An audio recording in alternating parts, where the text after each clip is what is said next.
Welcome students. Financial management series में आज हम बात करेंगे ऑब्जेक्टिव्स ऑफ इन्वेंट्री कंट्रोल। इससे पहले हमने इस फाइनेंशियल मैनेजमेंट सीरीज़ में इन्वेंट्री कंट्रोल के बारे में बात करी थी, मीनिंग को कवर करा था। इस वीडियो में हम इसके ऑब्जेक्टिव्स को कवर करेंगे कि क्या क्या ऑब्जेक्टिव्स हैं।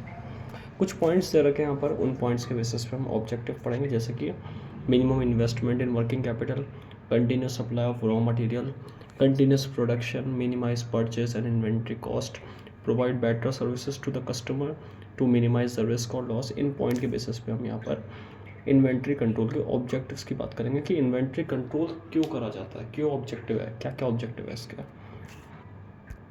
सबसे पहला पॉइंट है यहाँ पे make minimum investment in working capital. Inventory control इसलिए हम करते हैं क्योंकि मेन कारणों में से एक प्रमुख कारण ये है कि वर्किंग कैपिटल के इन्वेस्ट को मिनिमम करना।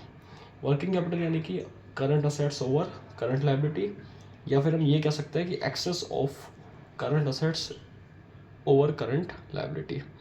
तो इन्वेंट्री कंट्रोल का मेन यहाँ पे क्या मेंटेन रहता है कि इन्वेंट्री कंट्रोल रॉ मटेरियल को मेंटेन रखता है, फिनिश गुड्स को मेंटेन रखता है, रॉ मटेरियल को कन्वर्ट करना जानता है फिनिश गुड्स में, जैसे कि बिजनेस में ज़रूरत होती है।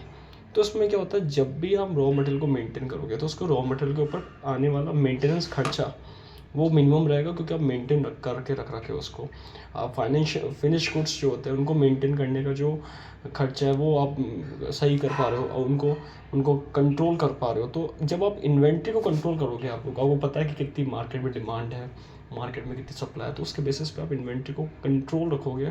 तो उससे क्या होगा, आपका जो वर्किंग कैपिटल का खर्चा है, ये आपकी डे टू डे बिजनेस का सर्कुलेटिंग कैपिटल लगाना, बार बार उसको मेंटेन करना, वो ओवरलोड जो है वो कम हो जाएगा अगर आप इन्वेंट्री को कंट्रोल रखते हैं। तो इन्वेंट्री कंट्रोल करने का एक ऑब्जेक्टिव ये होता है कि आपके वर्किंग कैपिटल जो डे टू डे खर्चे हैं, डे टू डे एक्टिविटीज़ पे जो खर्चे ओवर हो रहे हैं उसको आप बैलेंस कर सकते हो by the basis of inventory control. इसलिए इन्वेंट्री कंट्रोल का ऑब्जेक्टिव क्या होता है, वर्किंग कैपिटल के अंदर कम से कम खर्चा मेंटेन करना, जिससे कि ओवरलोड ना हो, आपकी कैपिटल अफेक्ट ना हो धीरे धीरे day to day business activities से। The inventory control maintain the level of inventory of raw material finish goods के और रॉ मटेरियल के दोनों के यहाँ पे लेवल को मेंटेन करता है as per the requirements of the business, so that the objective of having minimum investment in working capital can be attend. जो ऑब्जेक्टिव आपका रहता है वर्किंग कैपिटल को मेंटेन करना, मिनिमम करना, वो यहाँ पर अचीव हो जाता है अगर हम इन्वेंट्री को कंट्रोल करते हैं। सेकेंड पॉइंट है continuous supply of raw material.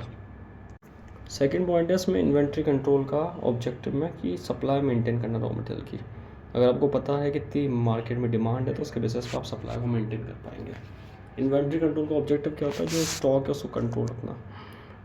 तो हमने रॉ मटेरियल को अगर कंट्रोल रख लिया, हमारे रॉ मटेरियल हमें पता है कितना अवेलेबल करना है और कितना ज़रूरत है, तो आपको पता है प्रोडक्शन यूनिट की डिमांड कितनी, कस्टमर की डिमांड कितनी है, फिनिश गुड्स कितने बनाने हैं, तो रॉ मटेरियल को मेंटेन करना, उसके सप्लाई को मेंटेन करना आसान हो जाता है जब हम यहाँ पर इन्वेंट्री कंट्रोल करते हैं। इसलिए inventory control ensure that desired quantity of raw material ensure करता है आपको कि कितनी रॉ मटेरियल चाहिए at the time when material requireds are by the production unit.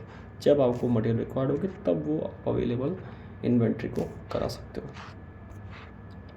To have continuous production, लगातार प्रोडक्शन को मेंटेन करना, ये भी एक इन्वेंट्री कंट्रोल का एक इम्पॉर्टेंट ऑब्जेक्टिव माना है। अगर आप इन्वेंट्री कंट्रोल रखते हैं, स्टॉक को कंट्रोल रखते हैं, डिमांड एंड सप्लाई के बेसिस पर उसका पूरी निगरानी रखते हैं, उसको सर्कुलेट करते हैं लगातार इन्वेंट्री को, स्टॉक को, ओपनिंग स्टॉक को, क्लोजिंग स्टॉक को मेंटेन करते हैं, तो सबसे इम्पॉर्टेंट क्या हो जाएगा, आपके लिए कंटिन्यूटी बनाना आसान हो जाएगा। इसमें प्रोडक्शन प्रोसेस में डिमांड मेंटेन करना आसान हो जाएगा, सप्लाई चलाना आसान हो जाएगा। तो जितना आपको डिज़ायर्ड लेवल ऑफ इन्वेंट्री चाहिए उसको मेंटेन करना आसान हो जाएगा जब आप कंटिन्यूस प्रोडक्शन करोगे और जब आप इन्वेंट्री कंट्रोल करेंगे। इसलिए इन्वेंट्री कंट्रोल का एक इम्पॉर्टेंट रोल ये है कि प्रोडक्शन प्रोसेस को मेंटेन करता है, आगे आने वाली कंटिजेंसी यानी कि जिसका हमें पता नहीं है ऐसे इवेंट, उससे भी बचने में हेल्प करता है। उसके लिए एक प्रोविज़न और एक रिज़र्व तैयार करता है कि अगर कुछ अनइंटरप्टेड एक्टिविटीज़ हो गई तो उसको आप कैसे प्रोडक्शन प्रोसेस को कंटिन्यू करोगे। तो इन्वेंट्री कंट्रोल क्यों करा जाता है, जिससे लगातार कंटिन्यूस प्रोडक्शन हम कर सकें। ये one of the objective of inventory control is to maintain continuity in production process. For this the desired level of inventory is maintain. लगातार इन्वेंट्री को मेंटेन करना ये कंटिन्यूस प्रोडक्शन प्रोसेस में हेल्प करता है। Provision are also made for contingency so that production process can be continued uninterrupted. बिना रुकावट के प्रोडक्शन प्रोसेस आपका चलता है। अनइंटरप्टेड एक्टिविटी के बिना लगातार आप प्रोडक्शन प्रोसेस आप कर सकते हैं। तो इसके लिए कंटिजेंसी से भी हेल्प करता है, उससे बचाने में हेल्प करता है। जो आगे अनएक्सपेक्टेड इवेंट है फ्यूचर में, उससे बचाने में भी हेल्प करता है। नेक्स्ट पॉइंट है to minimize purchase and inventory cost. आपकी परचेज कॉस्ट आपकी इन्वेंट्री कॉस्ट को मेंटेन करता है इन्वेंट्री कंट्रोल। आप जब इन्वेंट्री मैनेजमेंट करेंगे तो आपका जो बिजनेस का साइज है उसके अकॉर्डिंग आप अपनी परचेज कॉस्ट को, अपनी इन्वेंट्री कॉस्ट को भी मेंटेन कर पाएंगे, ऑर्डर कॉस्ट को भी मेंटेन कर पाएंगे, ऑर्डर कितना करना है, और स्टोरेज कॉस्ट को भी मेंटेन कर पाएंगे।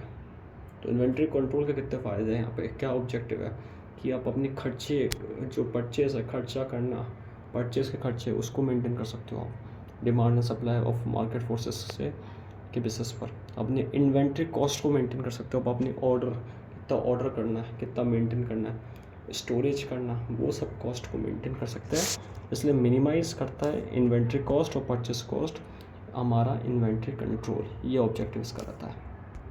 नेक्स्ट पॉइंट है to provide better services to customer.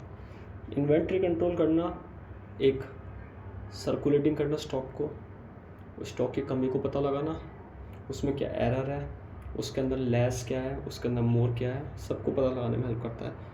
ये चीज़ें जब कंट्रोल होगी, कस्टमर को सर्विस अच्छी दे पाओगे, कस्टमर की डिमांड पूरी कर पाओगे, उसके अकॉर्डिंग आप कस्टमर के अकॉर्डिंग आप कस्टमर को आप प्रोवाइड कर पाओगे जो चीज़ उसको चाहिए अपने बिजनेस के अकॉर्डिंग।